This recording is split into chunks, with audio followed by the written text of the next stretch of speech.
Now, it is time to talk about the dark side of German brewing. Over here they have very interesting drinks. Some of them they mix beer with cola, and they call that a beverage. Yes, I am judging. No, I have not tried it. Yes, I will try it at some point.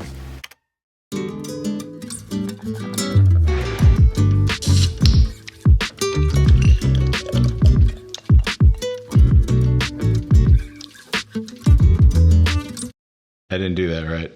Usually, Germans pour their beer with just the right amount of head on top. But this is a schnit. The first time I saw this, I figured a bartender just did a really bad job pouring that beer. Until I saw people ordering it. I have no idea what the origin of this drink is. If I had to guess, well, in Germany, typically you can get beer in half-liter and 1-liter sizes. So if you want half a liter, well, you could order a schnit, because that's basically what they do. It's half a beer and the rest is head. There's just so much more I have to learn about German beer culture. Like the origins of our next drink. As the story goes, it's 1922. Franz Kugler is a small-town innkeeper just outside of Munich. One day, he was facing disaster at his establishment.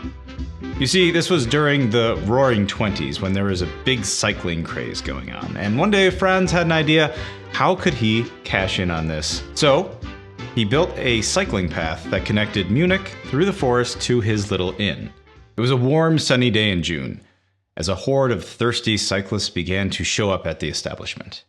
I can only imagine Franz's elation and joy that his marketing ploy was working so well. And I can also imagine that joy and elation quickly turned to horror as fans realized the awful truth that he was running out of beer. In fact, all he had left over was some lemon soda that nobody seemed interested in purchasing. But then, through a moment of genius, Franz realized he had a way to double his remaining beer supply.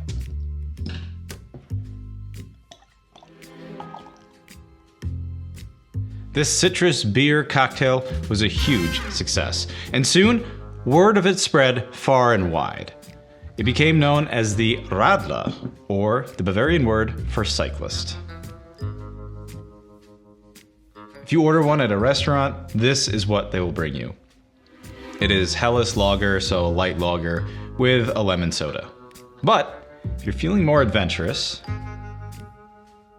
there is another option.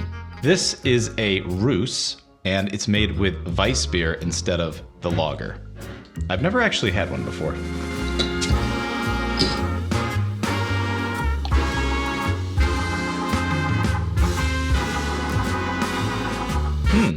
It's pretty well balanced, with the citrus and the beer play really well off one another. It almost reminds me a bit of another Weiss beer we would get in the States called Blue Moon, and they would often serve it to you with a thin slice of orange. I actually asked some of my German friends here if they served Weiss beer with orange in it, and they thought I was making it up, and I assure you it's not. I think it was just part of a marketing campaign back in the States, but it was pretty popular for a while. I find this balanced, light, and refreshing. Two ingredients that complement each other very well. Unlike the next drink, which has two ingredients that really have no business being mixed together. For hundreds of years, Bavarians have codified the only ingredients allowed in beer are hops, barley, and water.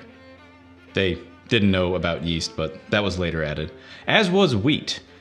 Supposedly, the original reason wheat was banned in beer was because the bakers didn't really have enough to make their Semmel rolls, so, well, what are you gonna do? Anyway, wheat was later added for Weiss beers. It was so strange to me to take something that is so pure and natural and mix it with this. I would have never imagined that this was a real drink, but I've seen people order it, so I know it's not a hallucination.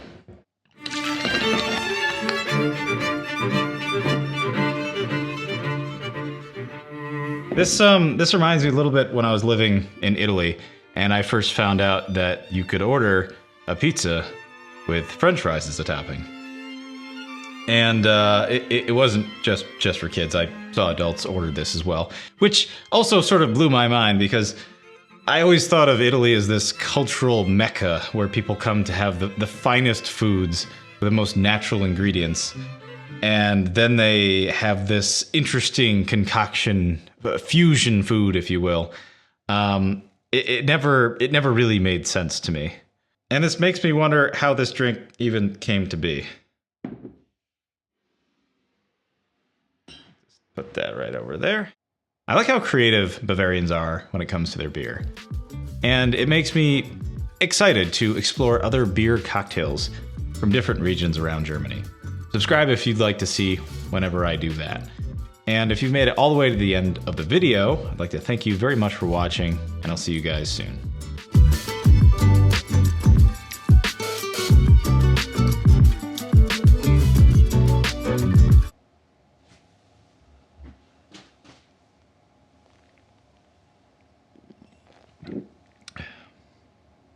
Kind of like it.